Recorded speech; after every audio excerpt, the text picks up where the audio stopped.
गधे हो क्या? कुछ तो बोलो। पति को तो कई मतलब नहीं, क्योंकि सुनो और बाहर निकालो, कोई मतलब नहीं।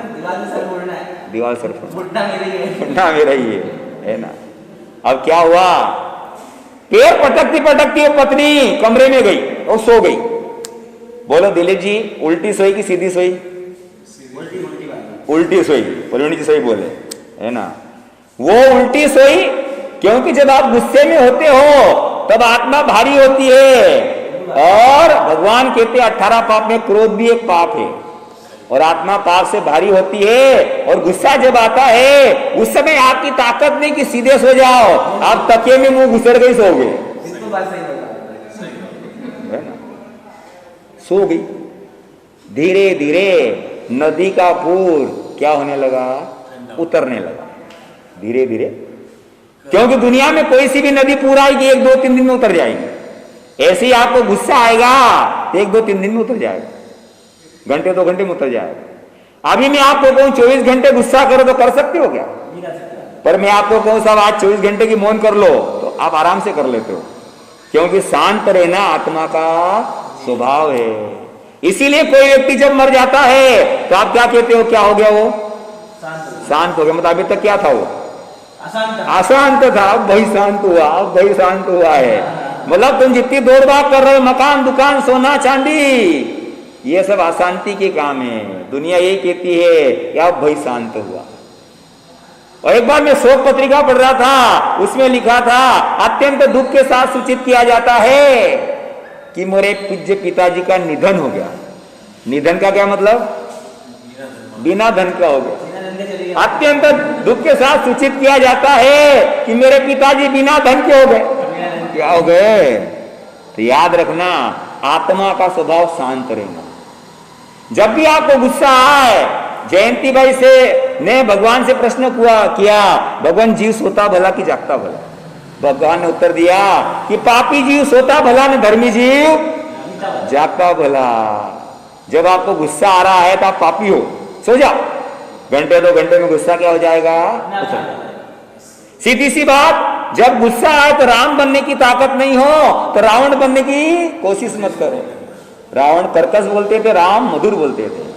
जब भी गुस्सा आए तो राम बनने की ताकत नहीं हो तो रावण मत बनो, उस समय कुंभकर्ण बन जाओ। क्या बन जाओ? और सो जाओ घंटे 2 घंटे, गुस्सा क्या हो जाएगा, खत्म हो जाएगा। अब वो पत्नी कौन? 2 घंटे 3 घंटे बाद गुस्सा शांत हुआ, विचार किया मेरा पति कितना देवता है, मैं इतने समय से क्या कर रही हूं, बोले जा रही हूं, पर बेचारा कोई जवाब नहीं देता। 20 साल हो गए शादी को, कोई होता तो कब से बाहर निकाल देता। और आज मैंने तो हद कर दी, नालायक, बेवकूफ, गधा, पागल, जानवर सब बोल दिया। ऐसे पति से तो खमत खावना, क्षमा मांगू, गई वो, मुझे पाप कर दो। बोले क्यों, क्या हुआ? बोले मैंने आज आपको बहुत कुछ बोल दिया। बोले इसमें कौन सी नई बात है?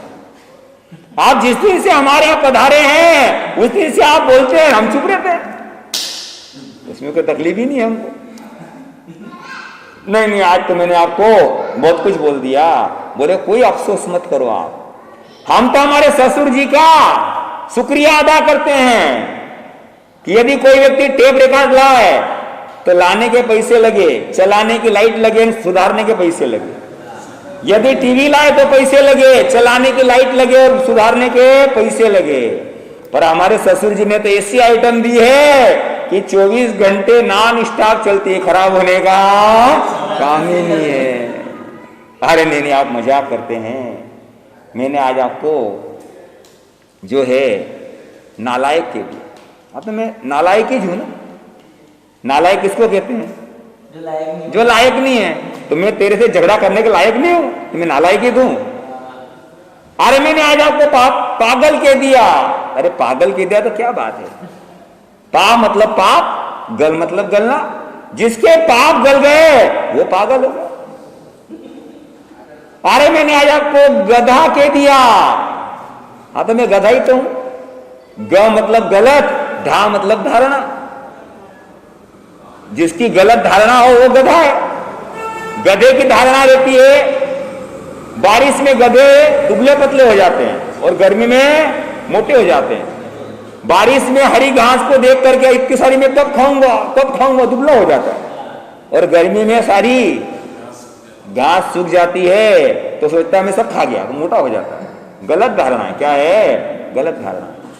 तो वो गधा, आपने मुझे कहा, सही कहा। भगवान की तो धारणा है कि शादी ब्याह के चक्कर में, संसार के चक्कर में मत पड़ो, पर मेरी गलत धारणा थी। कैसी धारणा थी? गलत धारणा कि मैं शादी करूंगा और सुखी हो जाऊंगा, पर मैं तो दुखी हो रहा हूं। मेरी धारणा ही गलत थी, तो मैं गधा ही हूं। अरे मैंने आज आपको जानवर कह दिया, तो कोई बात नहीं। अरे जानवर को जानवर ही कहना पड़ेगा, गधे को गधा ही कहना पड़ेगा। आपको बहुत आज की बात बता रहा हूं कि दुनिया में शेर को लोग शेर कहते हैं, चिड़िया को चिड़िया कहते हैं, गधे को गधा कहते हैं, घोड़े को घोड़ा कहते हैं, गाय को गाय, ने भैंस को भैंस कहते हैं। पर एक आदमी ऐसा है जिसको सब कुछ कहा जा सकता है। कोई कहता है गधे है, कोई कहता साहब ये तो शेर है, कोई कहता साहब ये तो जो है मियाँ मिट्ठू है ना। मतलब आदमी को सब कुछ कह देते हैं। और आदमी ऐसी उल्टी खोपड़ी का है, यदि आपको मैं अभी जानवर कह दूं तो आपको गुस्सा आ जाएगा, हमारा जानवर बोले हमको। और यदि मैं आपको कह दूं भाई साहब आप तो शेर हो, शेर, और महाराज ने मेरे को शेर कहा। अरे शेर बोलो कि जानवर बोलो, बात तो एक ही है। शेर बोले कि जानवर बोले, बात तो एक ही है। पर याद रखना कि हमने मन में बिठा रखा है कि जानवर बोले तो खराब और शेर बोले तो अच्छा। तो याद रखना कि जब भी हमको गुस्सा आता है तो उस समय पॉजिटिव सोच। कितनी बढ़िया पति की सोच। अरे आपको मैंने जानवर कह दिया, कोई बात नहीं, तुम मुझे चिंटू पिंटू करके बुलाती, बच्चों का नाम लेकर के। अरे मैं जानवर ही हूं, भले 20 साल बाद तुमने मेरे को पहचान तो लिया, मैं जानवर हूं। आज चिंटू पिंटू मत बोलना, आप तो जानवर बोलना, मैं आपकी सेवा में हाजिर हो जाऊं। अरे नहीं, आप तो देवता है। मेरी जैसी गुस्सेल को 20 साल से संभाल रहे हैं, आपकी जगह कोई दूसरा होता तो कब से घर से बाहर निकाल देता। नहीं भाई, मैं तो जानवर ही हूं। अच्छा बताओ कैसे जानवर हैं? बोले देख, लोग पत्नी को बोलते हैं जान और पति को बोलते हैं वर। तू मेरी जान न मैं तेरा वर, दोनों मिलके क्या हो गए? जानवर। क्योंकि जानवर के कितने पैर होते हैं? जानवर के कितने पैर होते हैं? 4। तो शादी के पहले तो 2-2 पैर वाले रहते हैं। जैसे ही शादी हुई कि दोनों कितने पैर वाले हो गए? 4 पैर वाले हो गए। पत्नी तो भाग हो गई। धन्य है इनके जीवन को कि मेरी उल्टी बातों को भी सीधी करके और लेते हैं और अपनी मस्ती में मस्त रहते हैं। भगवान का फार्मूला, उव समेणम हाणे को हम, क्रोध को समा से जीते। सामने वाले व्यक्ति को आप समा प्रदान करके ही क्या कर सकते हो? जीत सकते हो। और सामने वाले से टकराओगे तो टकराने से कोई फायदा होने वाला नहीं। आज आपने सुन लिया कि गुस्सा करना गलत है, लड़ाई करना गलत है, झगड़ा करना गलत है, पक्का याद? अब मान लो आप होटले पे बैठे हो और रोड पे 2 लोग झगड़ा कर रहे हैं और आपको पता है झगड़ा करना अच्छा नहीं, महाराज साहब ने बताया है। आप उस व्यक्ति को बोलने गए, भाई साहब लड़ो मत, बैठ के समस्या का हल कर लो, क्यों झगड़ते हो? अब उन दोनों में से एक ने आपको बोल दिया हम हमारा आपस में निपट रहा है, तुम ही से बोलने वाला कौन? तो आपको चुपचाप वापस आके होटले पे बैठ जाना चाहिए। पर आपको तो अरे यार मैं तो तुमको समझाने आया और तुम उल्टा मेरे को ही बोल रहे हो, तुम दोनों का झगड़ा तो खत्म हो जाएगा ना, तुम्हारा दोनों का झगड़ा चालू हो जाएगा। इसलिए कोई सी भी बात जीवन में उतारें उसको अंतर मन से उतारें। कहां से उतारें? कि दुनिया उल्टी सीधी कुछ भी हो जाए, मैं मेरे सिद्धांत पर क्या रहूंगा? अटल रहूंगा। और गुस्से में कई लोग अपना जीवन खत्म कर चुके हैं। रोड पर पत्थर पड़ा हुआ है और आपका स्कूटर उससे टकरा गया, पत्थर को 2-4 झापड़ मारोगे क्या? क्यों मारो ना उसको, नहीं उसने मेरा एक्सीडेंट कर दिया है, नहीं मारो और अपने को लग जाएगी, है ना, सिर फोड़ने वाली बात है ना। समझदार व्यक्ति कौन कि सामने दीवार हो तो उसको आड़ी करके और पुल बना के नदी पार करो, यदि टकराओगे तो सिर क्या हो जाएगा, फूट जाएगा। तो ऐसे ही यदि आपका एक्सीडेंट अभी किसी व्यक्ति से हो जाए तो झगड़ा हो जाए, और पत्थर से होता झगड़ा नहीं होता, क्योंकि आप जानते हो कि वो पत्थर है। भगवान महावीर स्वामी कहते हैं, मैंने त्रिपृष्ठ वासुदेव के भाव में सैया पालक के कान में क्या डाल दिया, शीशा डाल दिया, और मैंने मेरे अधिकार का प्रयोग किया। पर वही सैया पालक जब मैं 27वें भाव में महावीर के जन्म में रहा, उस समय मोक्ष से जाते जाते भी उस भाव में उसने कान में खिले ठोकर क्या कर लिया, बदला ले लिया। तो ऐसे ही हम लोग हमेशा अपने सामने किसको माने, किसको माने? कलेक्टर खड़ा है, कौन खड़ा है? जिसे कलेक्टर के सामने, मुख्यमंत्री के सामने जी साहब करते हो, ऐसे हर जीव के सामने जी साहब करो तो आपका कभी भी नुकसान होने वाला नहीं है। और गुस्सा कितना भी करो छवि तुम्हारी खराब होगी। जो ठंडा रहता है उसकी छवि हमेशा अच्छी रहती है। मनमोहन सिंह ठंडा है, हमेशा उसकी बात लोग मानते हैं। अटल बिहारी वाजपेयी ठंडे थे, लोग उनकी बात क्या करते हैं, मानते हैं, क्योंकि ठंडे व्यक्ति की बात में वजन ज्यादा होता है। और जो व्यक्ति ठंडा नहीं होता है उस व्यक्ति की बात में वजन नहीं होता है। इसलिए बोलो कम और सोचो ज्यादा। और बोलने से झगड़े बढ़ रहे हो तो बोलना कम कर दो, अपने को क्या करना, क्योंकि गुस्सा हमारा नुकसान करने वाला है। और ऐसा गुस्सा जब भी आएगा तो हमारा नुकसान ही नुकसान होने वाला है।